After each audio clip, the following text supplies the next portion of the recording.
Today we're going to continue the discussion on paper 1, Pure Math 1, 9703, paper 1, 3, May, June 2025. And right now we're going to discuss question 10. And question 10 is related to mostly differentiation and also transformations, where it involves some translation and also reflection. All right, so let's go through the questions. Question 10. A curve C has equation y equals 9 over 2x minus 5 plus 2x minus 5. So if this equation describing a curve C, question A, find the coordinates of the two stationary points. Now the good thing about this question is that they already told you that there are only two stationary points, so you should expect to get two answers. Now locations of stationary points can be found by using the first derivative, because at stationary points dy dx, or the gradient of the curve, will be equal to 0, right? So stationary points are locations on the curve where the gradient of the curve is equal to 0. So we'll go ahead and find dy dx. Okay, so we go ahead and do that. So in order to do that, however, right, it's better to write the first part of this function or equation here, 9 over 2x minus 5. It's better to write it as 9 times 2x minus 5 power negative 1. This will make it easier to differentiate. And the rest is just another polynomial part, which is 2x minus 5. Right, so we rewrite the curve equation as y equals 9 times 2x minus 5 power negative 1 plus 2x minus 5. Right, this is called the index form. All right, so we'll just differentiate normally. So we will have to apply the chain rule here. Right, take the power, okay, multiply it with the 9. You get negative 9 there. Rewrite the entire expression in the bracket. Okay, reduce the power by 1, so you get negative 2 now, and then multiply with the differentiation of the inside function here, 2x minus 5. If you differentiate, you get 2, so you multiply that by 2, and then just differentiate the rest normally. 2x differentiated will get you 2, and negative 5, if you differentiate, you get 0. So you'll have this as your dy dx. And you can further simplify that to negative 18 over 2x minus 5 power 2 plus 2. And this will then be equal to 0. Right? We will set our first derivative, dy dx, to be equal to 0, because when dy dx is equal to 0, the gradient will be 0. The gradient of the curve will be 0, and they will be stationary points. Okay? So we set it to 0 so that we can again use the equation to find x of the x coordinates of the stationary points. Okay, so we'll bring negative 18 over 2x minus 5 power 2. We'll bring it to the other side, so we'll get this equation, right? And then we want to make x the subject, so we'll do some algebraic manipulation. We'll bring 2x minus 5 squared to one side and the 2 to the other side. We'll get something like this. And for this one, do not expand your 2x minus 5 power 2. Do not expand it. This is already in what we call a completed square form. So just square root both sides. Okay. Please remember that the other side here, you'll have a plus minus 3. Okay. It is possible because on the left hand side here, you just squared a squared algebraic expression. So that means it is entirely possible that the value that you get is negative. Okay, so you have 2x minus 5 equals plus minus 3, and then make x the subject, and so when you simplify, you'll get two possible values of x, which is 4 and 1, exactly matching our situation here in the question, right? Two stationary points. This matches the expectation, and you will feel like, hey, so far so good. The numbers look nice as well. So we're on the right track, right? You know, the papers, right, especially paper 1, they usually will try and make sure that the numbers are nice. Okay, this is so that, right, you can feel more confident as you go, right? So here we get nice numbers. We do get only 2 values, and it does say 2 stationary points. So far so good. All right, we will then be more confident to proceed with the question, and then we'll then find the y. Right here, these are just x coordinates of the stationary points. The question wants you to find the coordinates of the 2 stationary points. That means you need both the x coordinate and the y coordinate as well. So we'll take the first one, x equals 4, right? Substitute that into the original equation for y to get the y value, and if you do that carefully, you'll get 6. Okay, then you do it again for x equals 1. Okay, and just substitute carefully, right? Evaluate, and you'll get -6. So don't leave your answers like this, because they want you to write it in the form of coordinates. So when you write it in the form of coordinates, you'll get 1, -6, okay, and 4, 6. Okay, so you have 2 coordinates of the 2 stationary points. All right, so now let's move on to the next part. Right, find d square y dx square, and hence determine the nature of each stationary point. Now, to determine the nature of stationary points, right, there are 2 main methods. Number 1, you can do the first derivative test, where you test some points close to the stationary points and find the gradient of those points, and the way the gradients change before and after the stationary point will tell you the nature of the stationary point. However, this is not what they want you to do, because since they ask you to find d square y dx square first, then we will do the second derivative test, right? We will do the second derivative test in order to determine the nature of the stationary point. If you recall, if you have the second derivative and you test the stationary point, if you get a positive second derivative, then you have a minimum value, right, or a minimum point. And if you have a negative second derivative, then you have a maximum value. All right, so let's see. So this is our dy dx, right? We rewrite it in index form like this.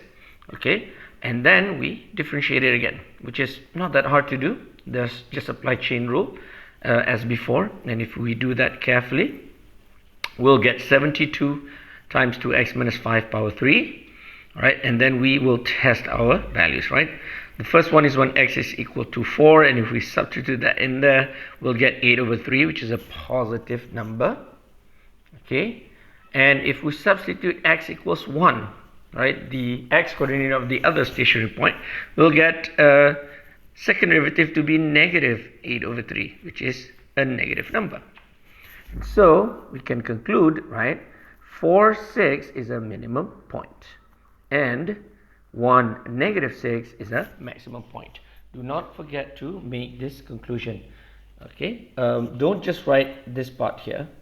You have to proceed to answering the question.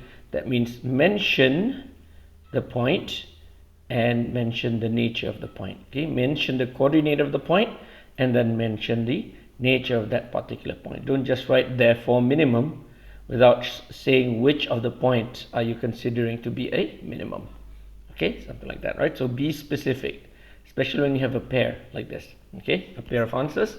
Therefore, you need the answers to match, basically, right? Make it obvious, make it clear, make it specific. Okay. All right, now next let's move on to the next part of this question. Yeah, question 10 is quite long actually. Now curve C is transformed, so this is the transformation part of the question. First, curve C is transformed to the curve C1 using a translation of -3, 7 followed by a reflection in the x-axis. State the coordinates of the maximum point of C1. Okay, now the thing that you have to notice is that in this transformation, it has a reflection in the x-axis. Whenever you have a reflection in the x-axis, the role of a maximum and minimum point will switch. Since what we want is the maximum point of C1, that means that because of the reflection in the x-axis, the maximum point of C1 was transformed from the minimum point of the curve C. So we have to grab that minimum point. Okay, so you have to realize this actually. Okay, so if you grab the minimum point of curve C, that would be 4, 6. So now we're going to perform the transformation, right? 4, 6 here. So the first one is translation, -3, 7. That means the x coordinate we'll have to subtract 3, and the y coordinate we will have to add 7. Okay, just do that and we'll get a new coordinate 1, 13. So this is before we perform the reflection. Now when we perform the reflection in the x-axis, it will switch the sign for the y coordinate only. Okay, the y coordinate will switch sign and the x coordinate remains the same sign. So 1 will stay as 1, but 13 is now going to be -13. And so our final answer for the coordinates, the maximum point of this translated and transformed curve C1 is 1, -13. Okay, so since it does say the word state, right, usually when you see a question that says state the coordinates or state the value, it means that they don't care about the working actually, right? Because state means that we just want the answer, right? Just if you just write the answer, you get the point, right? So here there's only 1 mark usually for state questions, right? State the coordinates, state the value, state the location, then or state the nature.